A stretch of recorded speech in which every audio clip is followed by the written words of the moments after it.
Happy Tuesday. Welcome back to my garage. Let's just jump right into some playing with some open string blues, and then we'll do our announcements and stuff. Mix it up. Why not?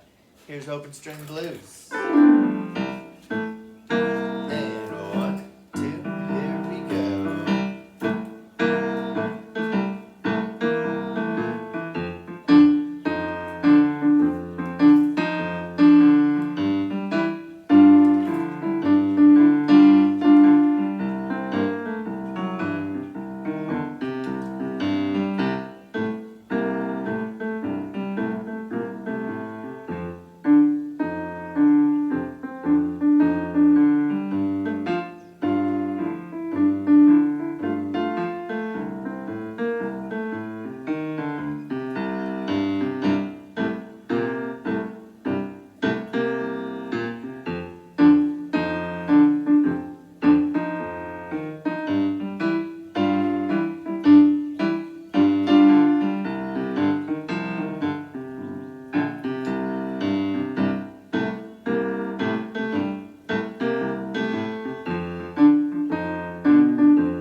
Announcements. Emails and remind notifications went out earlier, yesterday, and before that, about picking up your supplies. If you didn't get any kind of email or any kind of notification from me, then most likely I don't have anything of yours. If you did get something from me, then check that out. Depending on what school you're at, you have different instructions. So, check out the email or remind. It ended up most likely in your parents' account somewhere. Let them know that that should be in there, and then to do the next step, whatever that instruction in there is. That's really pretty much the main announcement for today. So, yeah. So today is kind of a part 2 of yesterday's video. Yesterday's video was all about scales. There were 6 of them. Some of them were 2 octaves. And the reason I wanted to get that video out to you relatively quickly is there's 2 reasons. One, we're going to start slow and we're going to speed them up throughout the course of the year. So there'll be similar videos to that, but with faster scales, so you can get even better at them. But there's potentially some auditions coming up for some of you, and we need to get you prepared for those auditions. Whether it's East Valley Youth Symphony, the Phoenix Symphony has a youth orchestra program. That one is like top notch. There's I believe Arizona Youth. There's a few different ones. There's one in Scottsdale. But there's places that you can play outside of school in orchestras. So that's one reason you might audition. Another reason might be, I don't know if you're moving on to middle school next year, your middle school teachers might have a different audition system set up to getting into higher or lower level classes. I don't think that's the case with our main feeders, but if you're going over to like one of those Chandler schools or out of state somewhere else, you might have to audition into different levels. That way you might have a really good 7th grader in the 8th grade group, and 8th graders who don't practice go back to the 7th grade group next year. So that's another reason to audition. So that's what an audition is.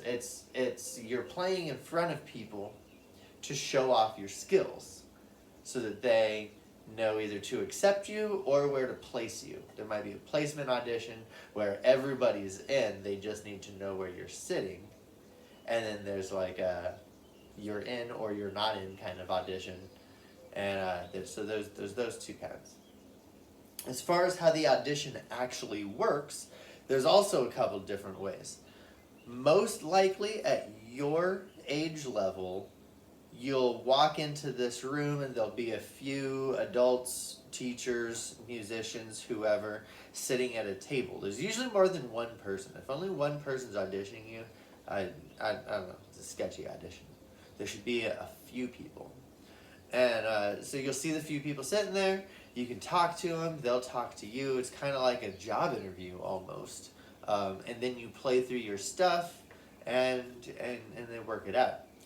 Another kind of audition you might come across is a blind audition.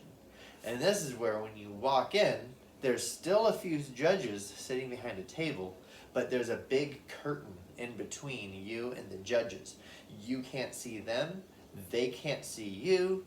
It's, for me it's super nerve-wracking because I don't know who's on the other side of that curtain.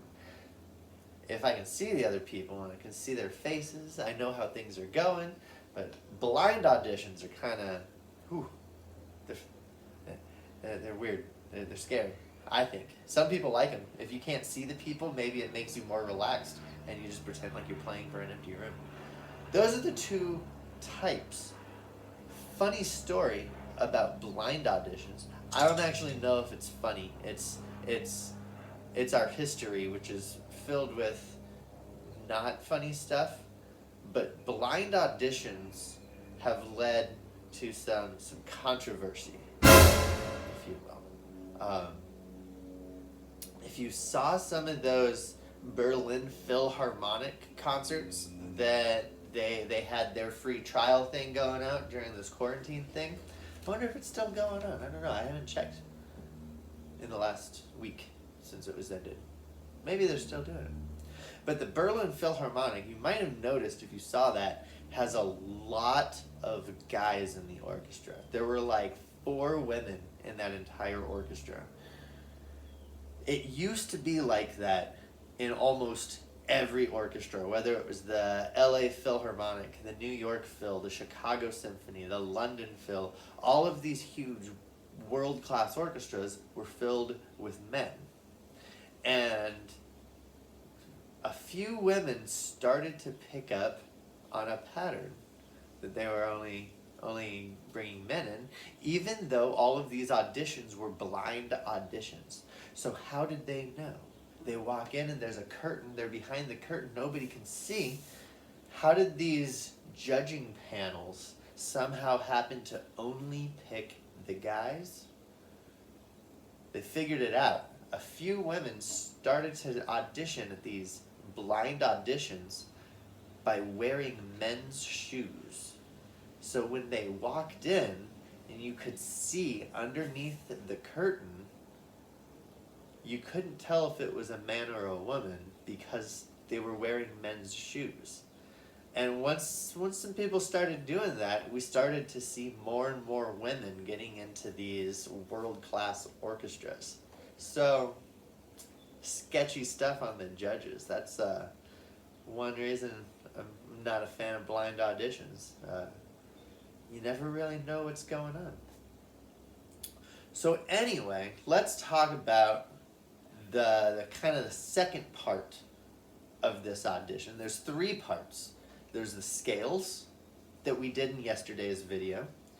There's figuring out, practicing, working up a solo piece.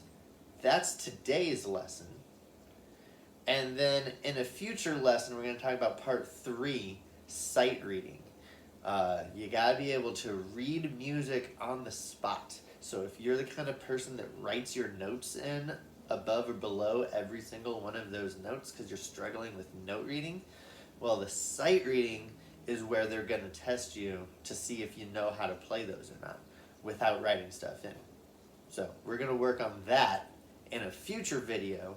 For now, let's talk about selecting your solo piece. On page 46 in your book, there's a whole section called Performance Spotlight. And in the Performance Spotlight section, you'll find something that says solo with piano accompaniment. If I were to do some sort of final exam for this class, it's not going to happen. No final exams. Even in a regular year, I'm probably not going to do any kind of like final exam. But if I did, I would pick something like this. This is a much longer piece that shows off a lot of stuff that we've worked on and learned this year. In this example, this is Minuet 1 from the violin book.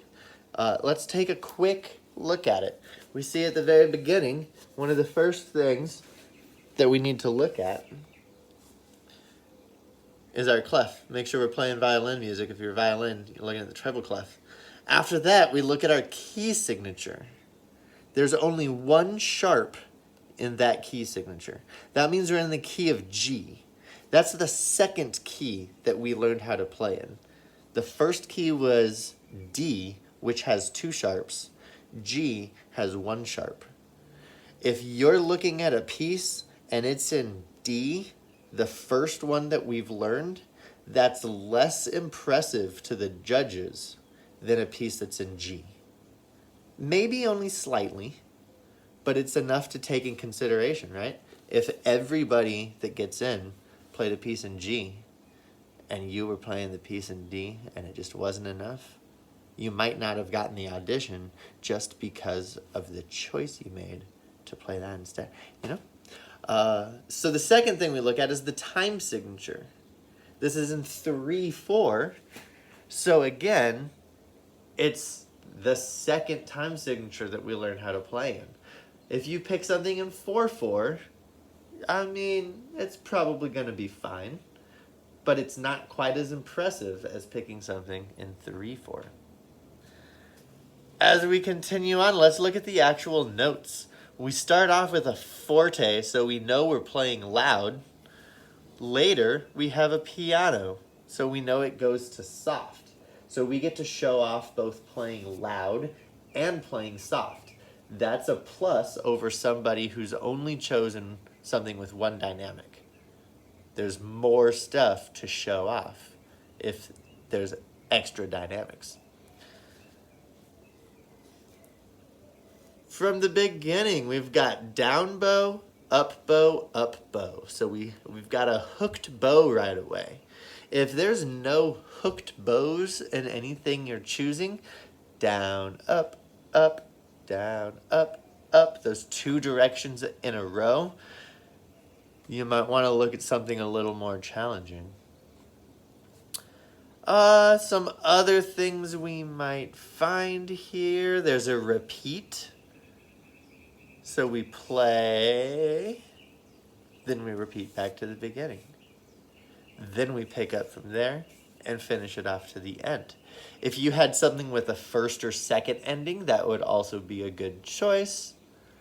Sometimes, if you pick something with a lot of repeats, the people that's running the audition, the judges, they might ask you not to play any of the repeats, just to save time. So something like this, you might just play straight through. Only if they ask you, though. Because otherwise, if you just miss that repeat, they might check that as a bad thing. And you don't want any bad things. I think that's about it on this one. Some other ones, let's look at the one in the cello book. Number 2, also by Johann Sebastian Bach. Take a look at that one. That is also in 3, but it's in the key of C. There's some hooked bows. Again, right from the second measure, there's hooked bows. Starts off forte. Later down here, measure 17, there's a piano, so you got different dynamics. The rhythms aren't the most challenging thing. There's quarters and eighth notes. that's fine, because it's the other little techniques, like those hooked bows, like the staccatos. Those are the things that are going to become important. You don't need to pick something super hard. You don't need to pick something with crazy rhythms or notes that you haven't learned yet, but pick something with a good mixture of techniques in it. The whole idea here is to show off the things you know. And if you're not showing anything off, then the judges are going to think you don't know anything. So pick something with a lot of fun stuff in it. Cool? So since it's Trumpet Tuesday, I don't know, we haven't done a Trumpet Tuesday since this online thing started. But it's Tuesday. Let's make it Trumpet Tuesday. I'm going to play those two pieces for you in a little bit of a duet form. Mostly because I learned how to do some new things on my editing program, and I want to give it a try. But also, I want you to just be able to hear how some of these pieces sound before you try working on them on your own. Now remember, you can also go to the EEI website, Essential Elements Interactive, and you can find all of this music there too. So you can play along with all of those accompaniments. You can play along with me if you want to. But yeah, here we go. It's Trumpet Tuesday. Here, this is the one for the violins, Minuet number 1.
And for the cellos, Minuet number 2.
I have a lot of resources around here of different pieces for you to play, especially violin. If you're a violinist and you're looking for some kind of solo music to play on your own for an audition like this, or just for fun, reach out to me on email or Remind. and I can find something around here that's pretty good for your level and send it your way. The other instruments, I don't have much around here at my house, but I can send you places. I can, like Amazon. I can point out good books that have good stuff in there. I can try to find some stuff online. But same thing, if you're looking for some kind of solo stuff and the stuff that's in the book or EEI isn't doing it for you, let me know and I can try to find you something. Once you've got your piece picked, it's pretty simple. From there, you just got to practice it. You got to play it over and over and over again. Play it till your fingers bleed and then heal up again and then bleed again. Practice it so much. It doesn't have to be memorized at this level. If you play it with your music, they're still gonna love it. But you should memorize it. If it's 4 or 5 lines long, it's something I think you can figure out. Even if you're just practice from the beginning, see how much you can memorize as you're practicing. Day 1, try to memorize the very first measure. If it's 3 Ds in a row, and you know it starts off with 3 Ds, that's day 1, you've memorized it. It doesn't have to be memorized, but if you've got it memorized and you walk in there and you play it and you rock it, you're gonna get the spot. Especially if you're going up against other people who don't have it memorized. You need to do something to make yourself stand out and look better and show off what you can do. Remember, that's the whole point of these auditions. It's showing off. Pick something good, practice it as best as you can. Sign up for some online Zoom or Microsoft Office Teams lessons if you want to work one-on-one with it, and we'll get you sounding good. Sound like a plan? That's going to be it for today, guys. If you want more practice, always feel free to go check out any of these other videos, redo some of them, hit up EEI online. The bonus assignment for this week you can find over on the assignments page. I'm only going to mention it here right now and over there. If you film or record anything and send it my way, you get 2 oxen in Oregon Trail. And you can use those oxen the normal way, adding them to your oxen pin and having them pull your wagon a little faster, or I'm going to let you eat them. Why not? They got the steaks. Each one of them has a couple T-bones. It's good food. So check out that assignments thing. Be practicing. And we'll see you tomorrow with part 3 of this audition series. We're going to talk about sight reading. So go learn your notes, and we'll see you tomorrow. Have a good day.